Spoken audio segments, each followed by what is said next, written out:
Bendiciones para todos. Estamos en esta oportunidad también compartiendo por este medio un pensamiento de la Biblia, la palabra de Dios. Y quiero compartir hoy sobre una palabra de esperanza.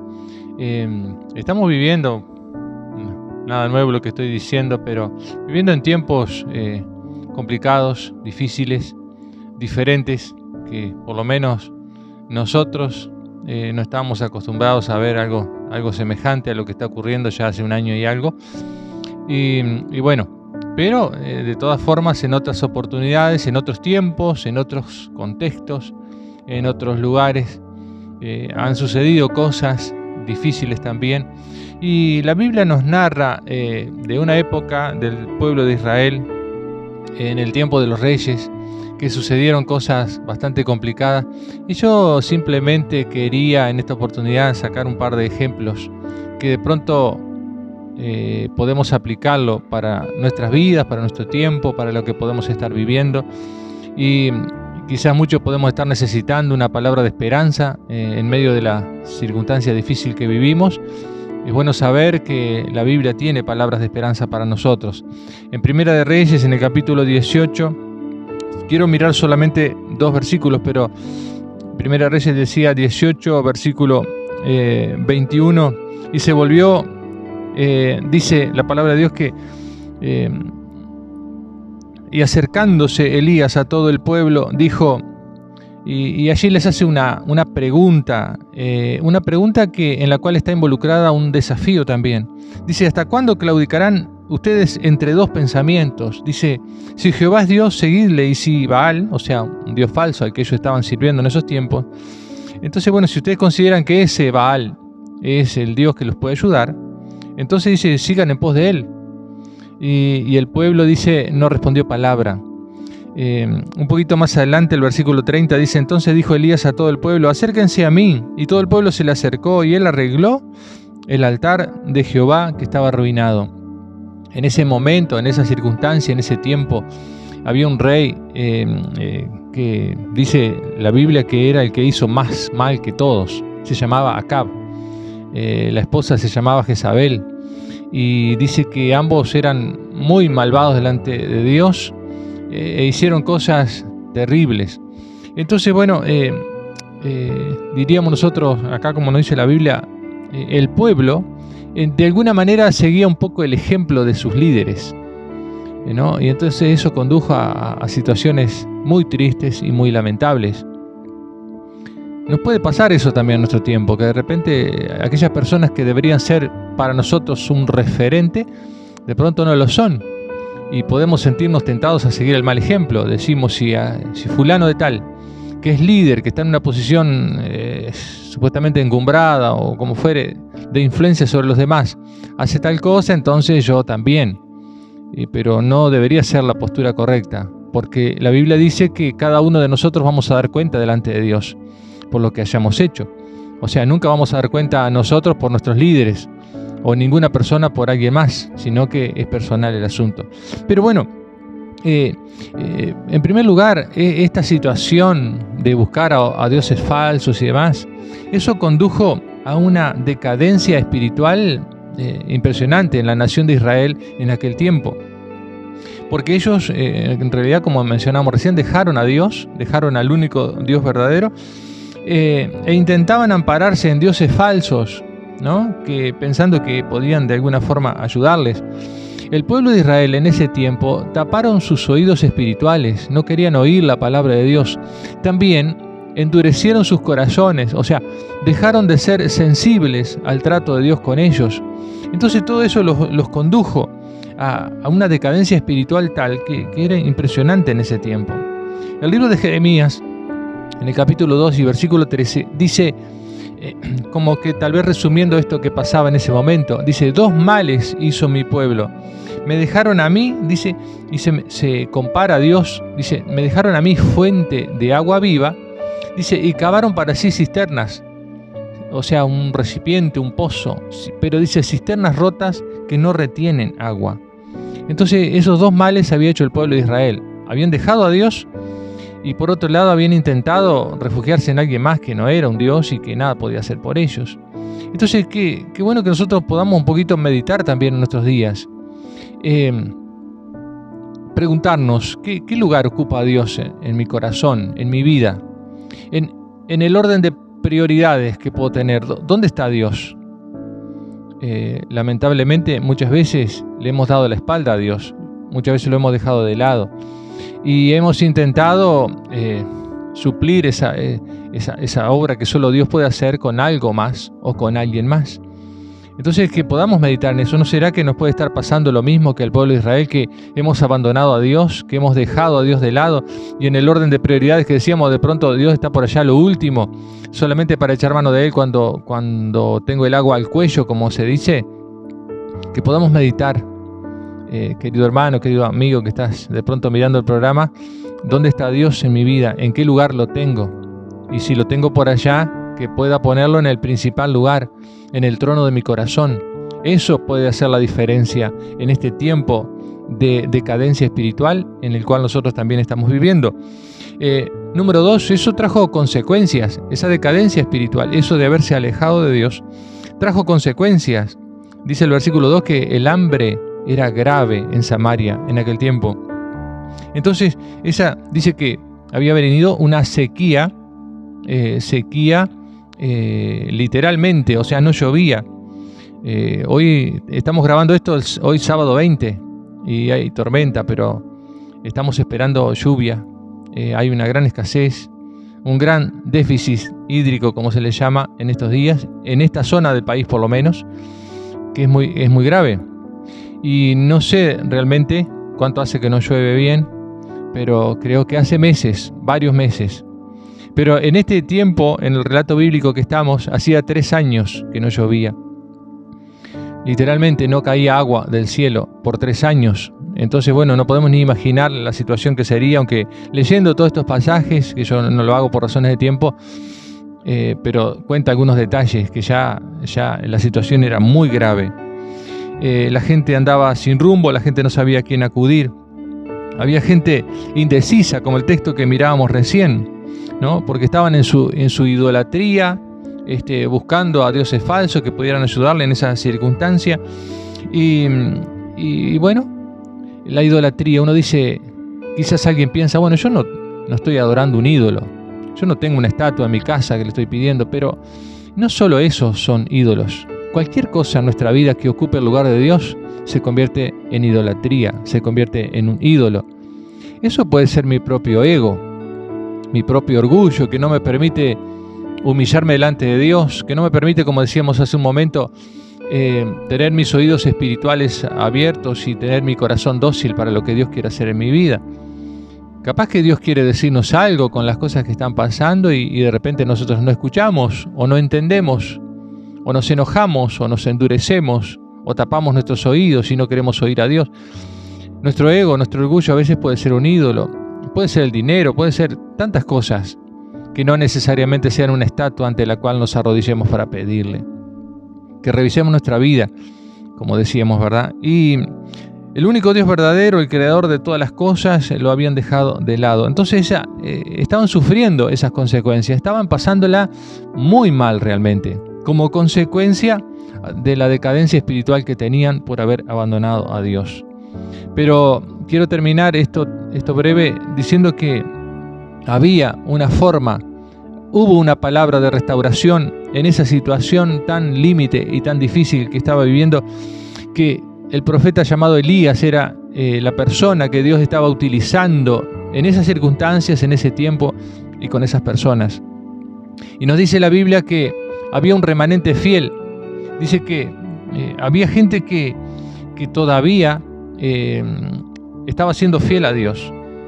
Y como que ese remanente fiel estaba intercediendo por el resto de la gente. Es interesante que Elías pensaba que era el único fiel, el único que se mantenía buscando a Dios. Pero un poquito más adelante dice la Biblia, Dios mismo le habla y le dice que había 7.000 personas que no habían doblado sus rodillas ante esos dioses falsos. O sea que habían sido ese remanente fiel que estaba y seguía buscando a Dios. Entonces, bueno, ese remanente fiel estaba orando, estaba pidiendo. Por ejemplo, aquí en capítulo 18 donde estamos, el versículo número 37, Elías dice: respóndeme, Jehová, respóndeme, para que conozca este pueblo que tú, oh Jehová, eres el Dios, y que tú vuelves, dice, a ti el corazón de ellos, porque se habían apartado. Estaba orando, estaba pidiendo. Un poquito más adelante, el versículo 42, habla del rey y de Elías. Dice: Acab, el rey, ese rey malvado y alejado de Dios, subió a comer y a beber. Y Elías subió a la cumbre del Carmelo y postrándose en tierra puso su rostro entre las rodillas. Es muy interesante esto que sucede aquí. Hay una gran enseñanza para nosotros. El rey era el responsable, era el líder del pueblo en ese tiempo. Estaban en una circunstancia límite realmente, como ya mencionábamos. Él se subió, fue a un determinado lugar a comer, a beber, a pasarla bien, como diríamos, sin importarle lo que estaba pasando. Es interesante que Elías, en el mismo momento y en las mismas circunstancias, subió a la presencia de Dios, puso su rostro entre las rodillas, dándonos a entender que se humilló delante de Dios para pedir su bendición, para pedir que Dios interviniera en esa circunstancia difícil. ¿Qué hacemos nosotros ante la circunstancia que estamos viviendo? ¿Cuál es nuestra actitud? ¿Qué estamos haciendo en la práctica? ¿Nos da lo mismo? ¿Tratamos de arreglarnos nosotros y los demás que hagan lo que deseen y lo que puedan? ¿Que cada uno se arregle como pueda? ¿O nosotros que de repente estamos tratando de buscar a Dios, estamos intercediendo por esta situación, pidiendo a Dios que tenga misericordia de la gente, que tenga misericordia y que en esta circunstancia pueda hacer una obra poderosa?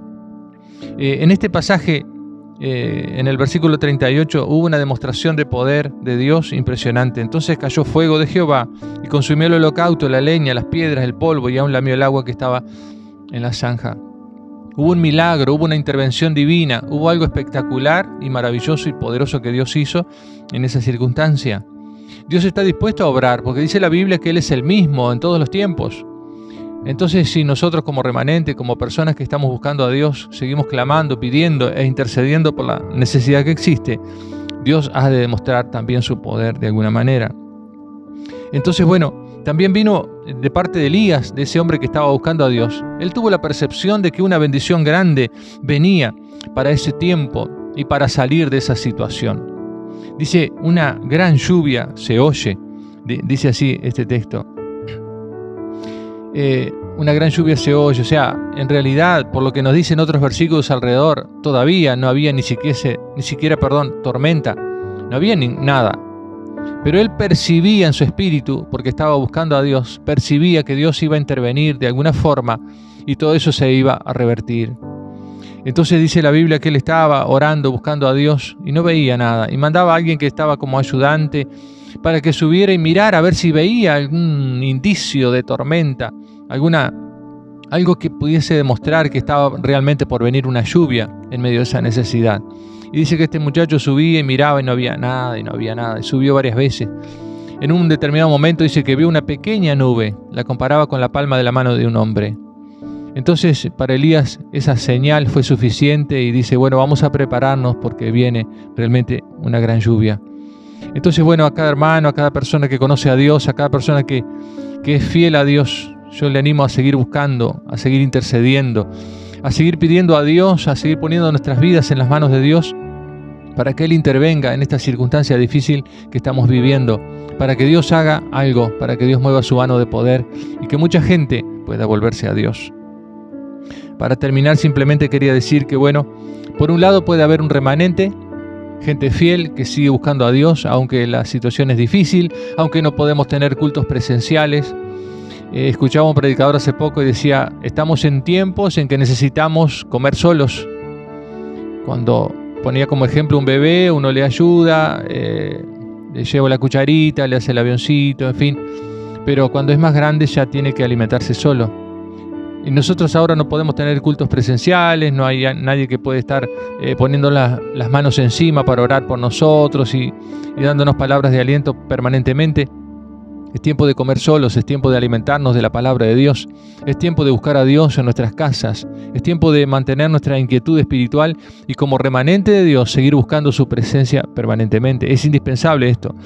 Por otro lado, quiero nombrar 3 posibilidades. Por un lado, el remanente fiel. Por otro lado, aquellas personas que están indecisas, que conocen a Dios, que saben de las cosas de Dios, que conocen la Biblia, que saben lo que Dios pretende y pide de cada vida.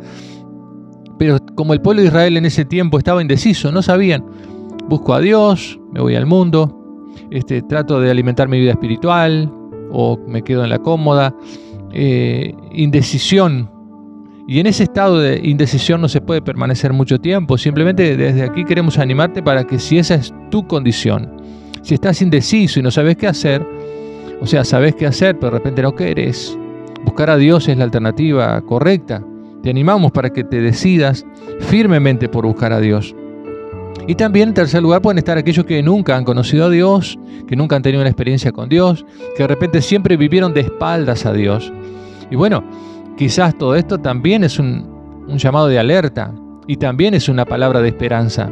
Si nosotros nos volvemos a Dios, si nosotros nos humillamos delante de su presencia y si a través de la obra de Jesucristo que Él hizo en la cruz, nosotros nos volvemos a Dios de corazón, Él puede perdonar nuestros pecados, limpiar nuestra vida y convertirnos en ese remanente de gente que está buscando a Dios.